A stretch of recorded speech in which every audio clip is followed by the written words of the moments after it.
Suppose I'm given a maze and I want to find the minimum number of steps it'll take for me to exit this maze.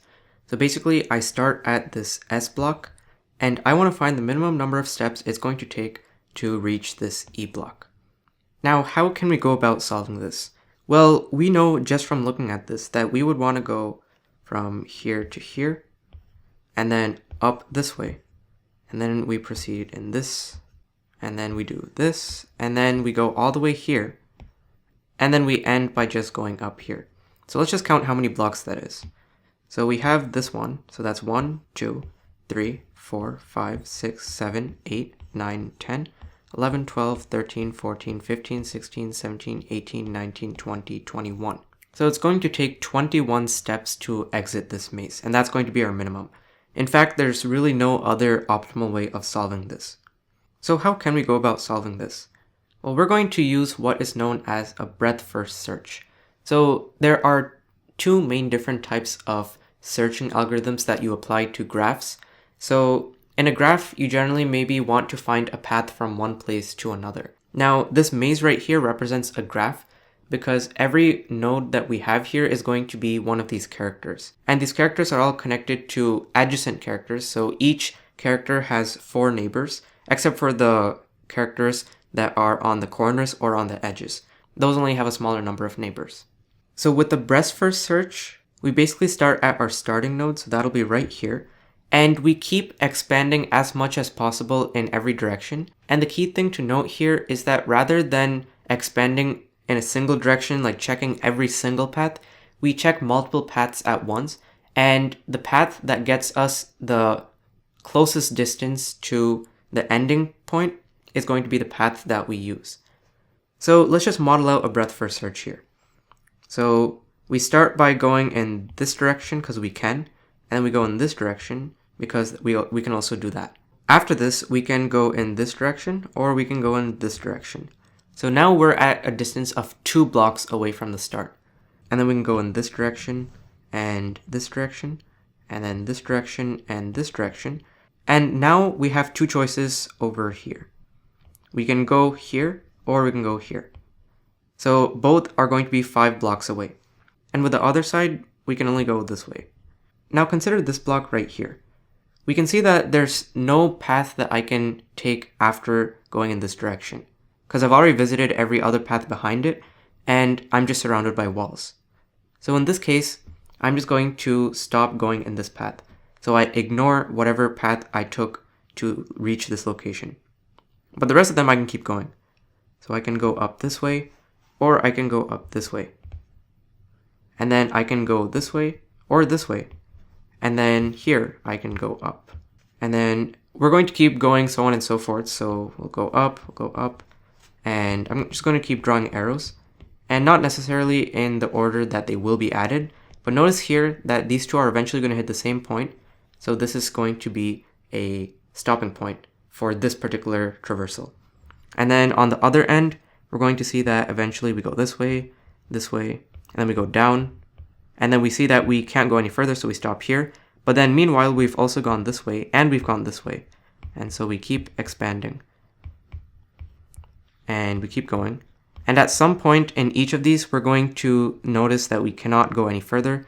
So this will get cut off at some point, and then we'll keep going. And at this point, we only have one path that we're pursuing. So we keep going. And here, we can either go right, up, or down. So I can go this way, or this way. Well, now that I'm here, I've reached my ending point. This was the node that I wanted. So here, every time we move to a different cell, we're updating the distance from that cell to the starting point. So once we reach this ending point, we would have realized that we have a distance of 21 away. And that's the especially useful part of a breadth-first search for solving a maze, is that you can always find the shortest distance because every time you evaluate a new path to pursue, you're always at the least possible distance away from your starting node. So for example, if I started right here and I went to the right and to the left, both paths are one distance away. And then I go another step and another step this way, and both paths are 2 steps away. And it goes so on and so forth. And whenever I end a path, I no longer consider it, so it doesn't factor in to the collection I'm using to contain all of these paths. Now, how do we actually store all these paths? Well, we're going to use a queue. And a queue is the best to use here because it will allow us to maintain an order of distance. So for example, if I'm right here and I go to the right and then this way, then I'm going to add both distances of 1 to the queue. And then when I'm here, I'm going to go here, and that's going to be a distance of 2. So I'm going to add that to the queue, but that's going to add it to the end of the queue. So I can still consider the other paths of distance 1. So in that way, it's going to maintain sort of like a sorted order of distances, going from shortest distance away from the start to longest distance away from the start. And that'll always ensure that we have the shortest path from our starting point to the ending point. So let's go ahead and implement this in code. So here I've just opened a document. This is maze.txt. It's just a text file that contains the maze that we're going to process. So here you can see that this maze looks like the example that we drew out a few minutes ago. All right, so let's go ahead and implement this. So we'll start by defining our function. Let's call it solve maze. So we'll say def solve maze, and we'll take a maze as our input. Now, just to make things easy for us later on, let's just assign a variable called row and another called column to the number of rows and number of columns in our maze. So we'll say this is equal to length of maze and length of maze bracket 0. Now after this, we need to find the starting coordinate. So we can do start is equal to, we'll just keep this as a tuple, so 0, 0. And then for r in range r and for c in range c, we'll check to see if the maze at those 2 indices is equal to s, and that'll tell us if we have a starting point. So that'll be if maze at rc is equal to s, then we'll just say start is equal to rc, and we'll break out of this. And just so then we can break out of this entire nested loop, we're going to say else, continue, and then break, and then we'll say else. And in this else, we're going to return none if we never broke out of this loop. And the reason we're doing that is because if we never broke out of this loop, that means we never found an actual starting point, in which case we got invalid input because there should be a starting point. Now the next thing that we have to do is create our breadth first search variables. So these are all the variables we're going to use as we are performing our breadth first search. So we're going to have one variable be our queue. So queue is equal to, and here we're going to have to use a deck from the collections module. You can use this or you can use any queue that you would like, but I'm just going to use the deck from the collections module. So here I'm just going to quickly import that from collections import deck. And down here on line 17, we can say queue is equal to deck. That just creates a new deck. And we'll say queue.append left our starting point. So our starting point is going to be start bracket 0, start bracket 1. And then here we're going to have to put 0. So what does this actually mean? Well, this third item in our tuple here that we're adding is going to represent the distance from that cell to the starting point. So if we're just adding the starting point itself, the distance of the starting point to itself is just 0. So we can just put 0 for that. And then we can say directions is equal to a list containing our directions that we can go. So we'll go 0, 1, 0, negative 1, 1, 0, and negative 1, 0. So what do all of these values mean? Well, we know that every time we're at some location, we need to span out up, left, right, or down. So that's what this is going to help us do. So this directions just contains a list of the possible changes in directions. So for the first element, we have 0, 1.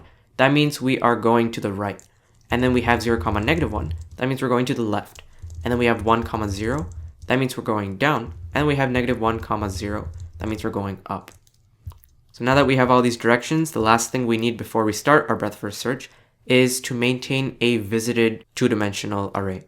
And so we'll just put visited is equal to false times c for blank in range r. Now the reason we need this is that every time we're on a cell, we need to make sure that we haven't already seen the cell before. Because if we have, then if we don't make any checks for if we've visited a cell before, that means we could end in an infinite loop of iterations. And we don't want that.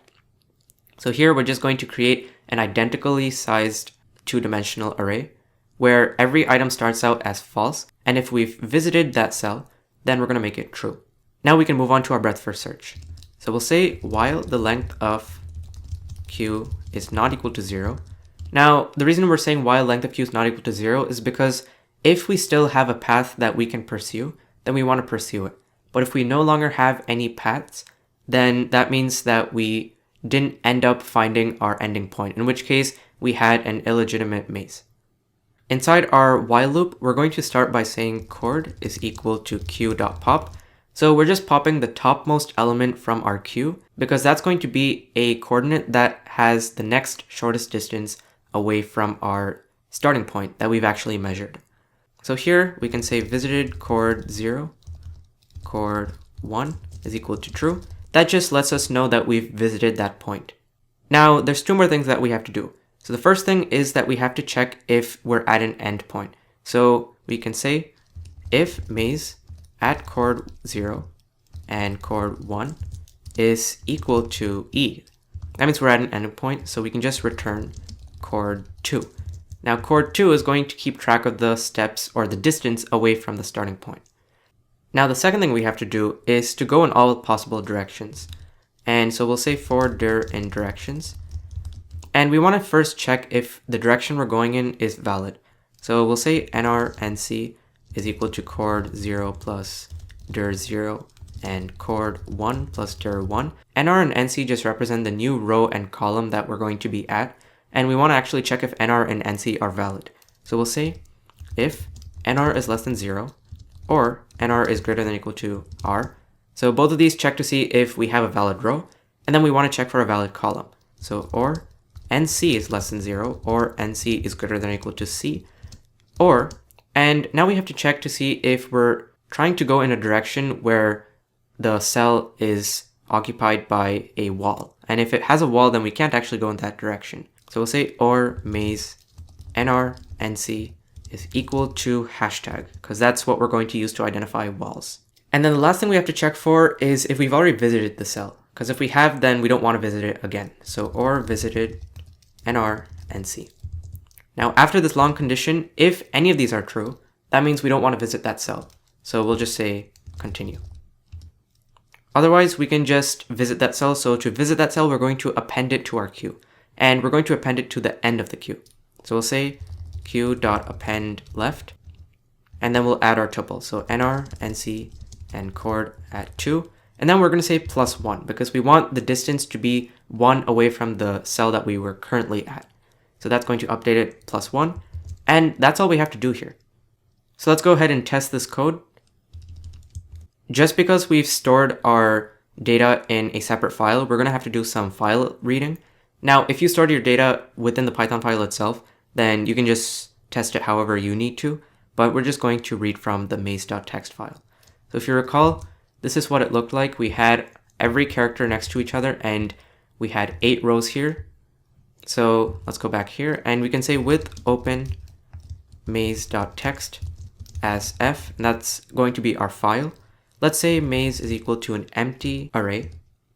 And we'll say for line in f, maze.append, and then we're going to say I for I in line.strip, new line. So what this is basically doing is we're iterating through every line in our file, and we're adding that line to our maze by splitting the line up into its individual list, and also making sure that we don't include the new line character at the end of that line. And finally, we can just print solve maze at maze. And that should print the shortest distance from the starting point to the ending point. So let's go ahead and run this. And we see that we get 21. And 21 was indeed the distance that we were looking for. So just a quick recap, we talked about how we can use a breadth first search to find the shortest distance from the starting point to the ending point. And this essentially solves our maze. So that's it for this video, and I hope this was helpful.